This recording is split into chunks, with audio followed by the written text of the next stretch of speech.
Only from Nintendo. Super Nintendo. PlayStation. Nintendo 64, the fastest, most powerful games console on Earth.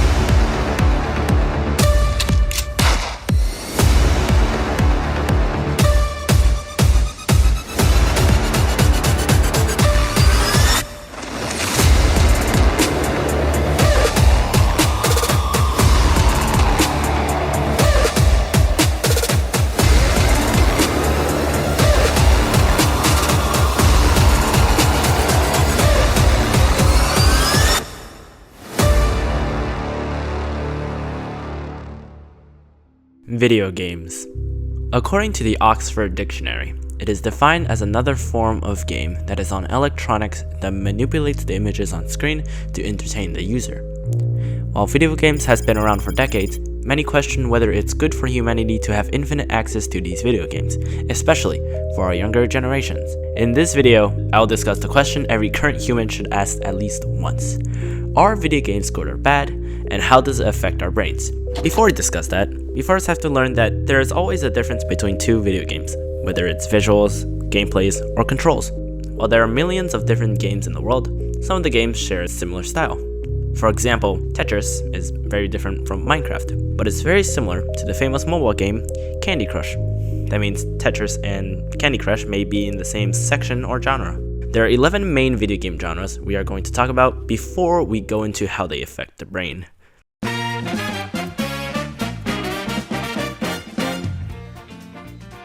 This genre doesn't have a complete storyline and is usually large, open worlds where players can interact and build. Some sandbox games include Minecraft, Teardown, and GTA 5. Or real-time strategy are strategic games in which people complete without stopping. The objective could be to collect points, defeat enemies, etc. Some RTS games include Age of Empires 2, 4, and World of Warcraft. The most popular video game genre is mostly with guns and weapons and could be played in first-person or third-person POV. Some popular examples are Fortnite, Valorant, Counter-Strike, and Apex Legends. Or multiplayer online battle arena is very similar to RTS, but you can only control one player. Common goal is usually to play a game of capturing the flag while trying to defeat enemy players. Some MLB games include League of Legends, Brawl Stars, and Honor of Kings. Or role-playing games tend to have a single character progressing through the story while the player chooses the route of that character. Some RPGs include Skyrim, Fallout 4, Final Fantasies, and Dark Souls. Simulation and sports are games that include high graphics and sporty gameplay. This is very fun for the people who love to watch and play sports. They usually include large sports organizations and offer a realistic gameplay experience, sometimes. Some of the games include EA Sports FC 24, NBA 2K24, Rocket League, and Asphalt 9. Puzzles and party games are either very simple or very diverse. Puzzles are usually made for players to complete in different settings. Party games are often multiplayer and fun for friends and family to play with.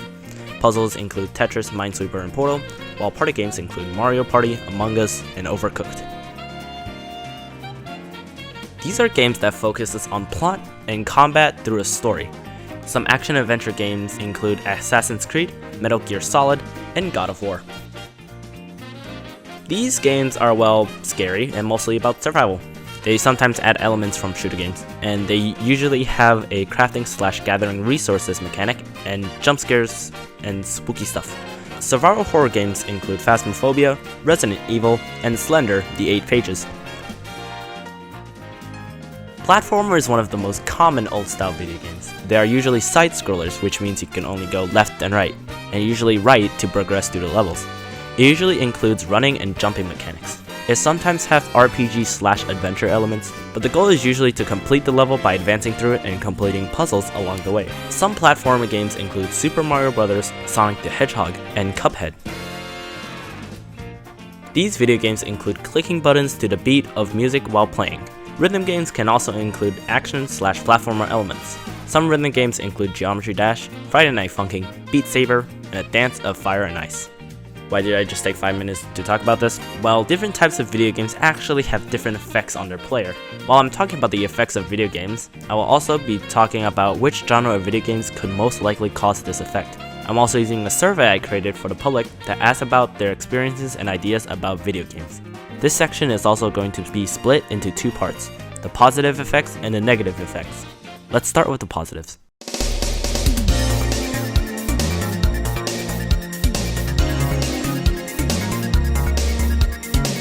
While most people agree that video games is a waste of time in life, surprisingly, over 75% of all of my survey respondents say that video games make a good impact on society, and most of the survey respondents are adults. Video game players have better behavioral and mental health than non-video game players. They also had much better reaction time, observation skills, short-term memory, situational problem-solving skills, decision-making skills, and just better cognition in general. Video games are also, surprisingly, very socially interactive. In the past, players could only play by themselves or offline, so they had no outside communication with other people. But because of the development of multiplayer games and online gameplays, people can communicate with people all across the world. 70% of gamers play video games with friends or family, which means they never feel alone. Video games also have challenges and achievements for players to complete, which gives them a sense of accomplishment and satisfaction. Video game players can also build resilience by learning from failure and creating new strategies to complete a task. The survey respondents has also agreed that video games can be very entertaining, stress relieving, cognition improving, etc. They also said that it's a cheap way to have fun since video games are mostly free online. Some people also agree that it's an advanced form of social media, and you can improve your social skills while playing with others. You can also build relationships and improve teamwork skills. While video games seems bad, they have treated lots of mental health problems in youth and adolescent people.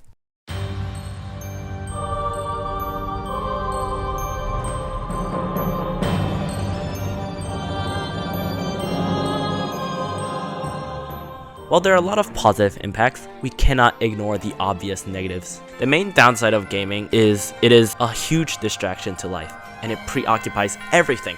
This causes sleep deprivation since people can't stop gaming, which causes lots of health problems and lots of aggressive behavior. Lots of video game players have lost interest in any other activities, which might lead to a loss of relationships, careers, and educational opportunities. Since you don't go outside or do many physical activities while gaming, most children will suffer from obesity from eating too much or a weak immune system if they don't get the right amount of sleep and exercise.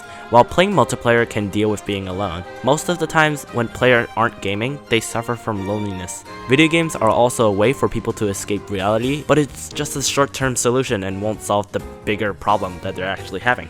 Kids who are addicted to video games often have lower self-control, suffer from ADHD, and experience downplay, which is the action of making something feel less useless than it's supposed to be, such as school projects or tests. Video games are also mostly stressful and may give the player anxiety and lower self-esteem if you can't complete the challenge. Most video games are free, but sometimes they implement elements of pay-to-win, which is the act of spending money to get better at the game.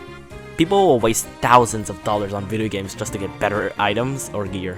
The money spent on these video games will kind of stay there forever, which is extremely problematic. The respondents of my survey also agree that video games are a huge time waste and it can lead to withdrawal and aggression. They also included that it can normalize discrimination, since some video games will have harmful stereotypes and false imagery of different cultures and genders. While gaming seems like a fun and chill activity a majority of the time, it can be harmful to our mental health and it can be a distraction to our lives.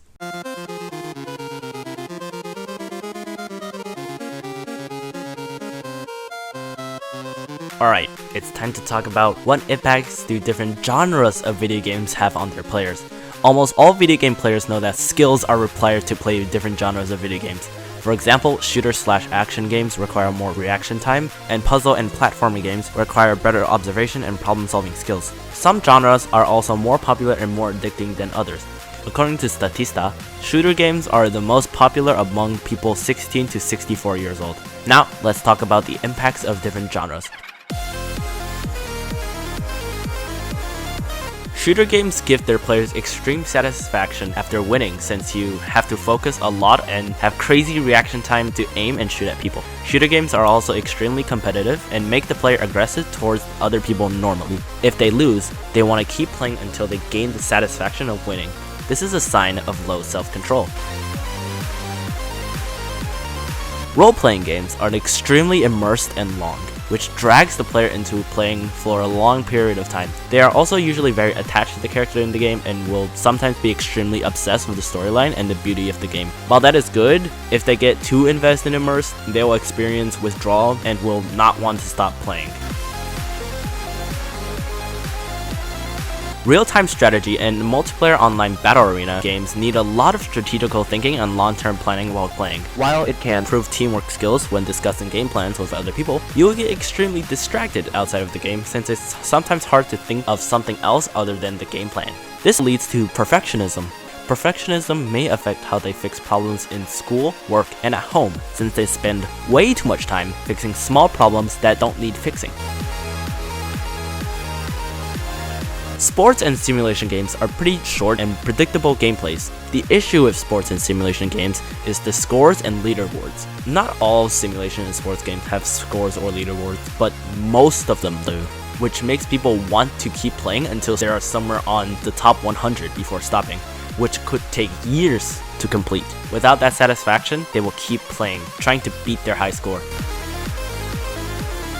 Puzzles and rhythm games are simple and will take less commitment to play. It takes lots of observation, thinking, and problem-solving skills to complete puzzle games, and good reaction time and observation skills for rhythm games. While they seem harmless, puzzle games are one of the most accessible games on the internet. You can literally go to Google and download it as an extension, which will be extremely distracting if it's just there waiting for you to play on it, which could waste your time since most puzzle games are problematic for those with ADHD. Rhythm games, on the other hand, can be good for learning music genres, but generally it's there for you to beat your high score, because only computers can get 100% in rhythm games, and it's extremely rare to get even a 90% in most rhythm games. So, how do we solve the problems of playing too much video games?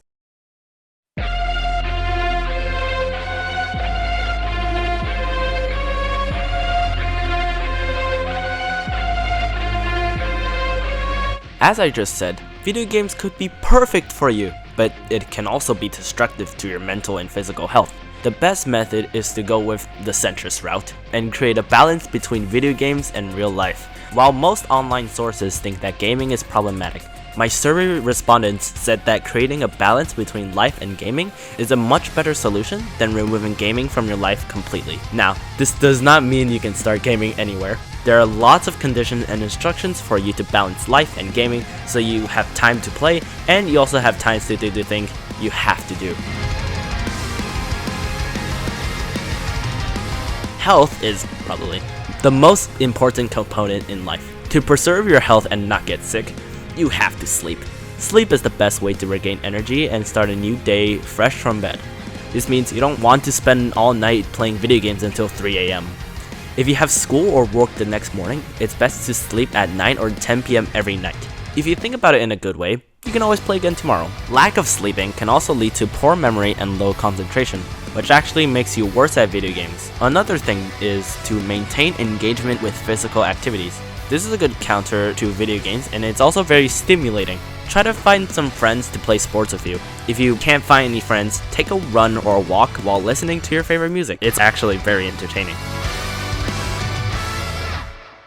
Gaming is not that important. Of course, it's fun and exciting, but you have priorities. Before you even start touching anything fun, you have to make sure that everything is done so that you won't have to stress about it later. I've done an article about procrastination, and playing video games is one of the most common ways to procrastinate. The best way to not procrastinate on your work is to put the video games aside and complete the work first. Always keep the mindset that you can do the hard work now and rest right after. This way, you can play video games as a resting activity rather than a full-time hobby that's taking over your important stuff.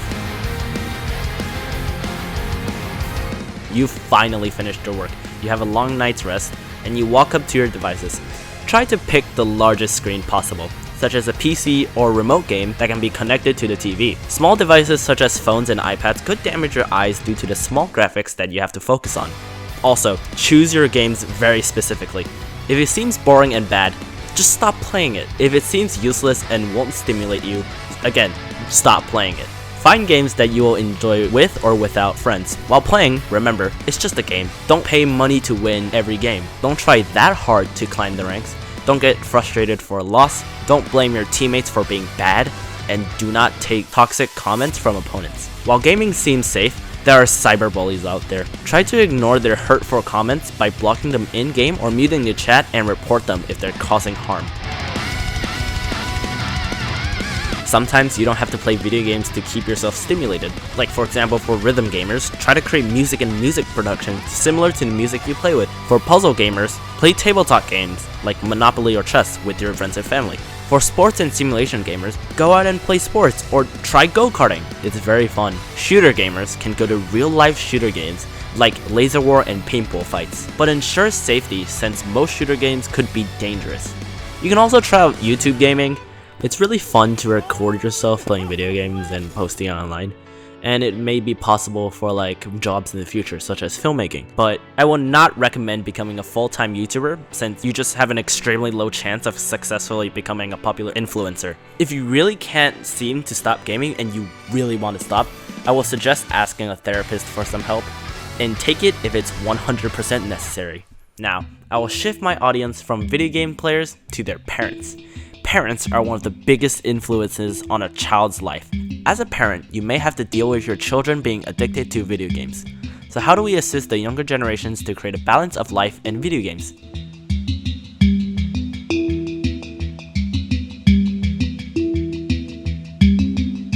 First, be a good role model. Since kids use cognitive thinking to learn, you need to start having more conversations with your kids instead of looking at your phone all the time. When you're outside or in a restaurant, put down your phone and talk to your kids about what they did today. Or the kids can start a conversation that might be pretty fun. When you're in front of your kids, try not to use your phone too much, even if it's for work. Another thing you have to realize is that completely removing video games from the children's hand is a terrible way to deal with their addiction.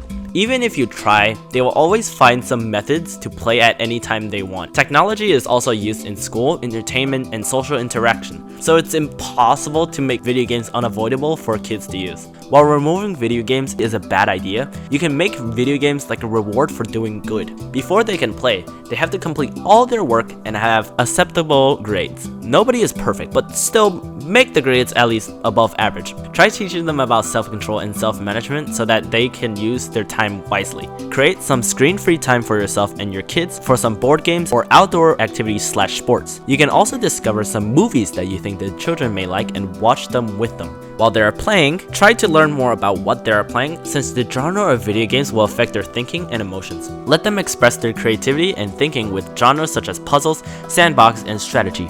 Inform them about cyberbullying, internet scams, and hackers since those things will ruin their gaming experience.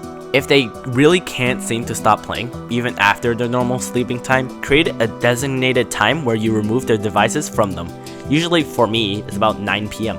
Being a parent is a big responsibility, and while your work or job is important, your children are still your top priority, and you want them to live their lives to their fullest potential. Hopefully, you learn new things about video games and psychology and will implement these ideas for yourself and the people around you.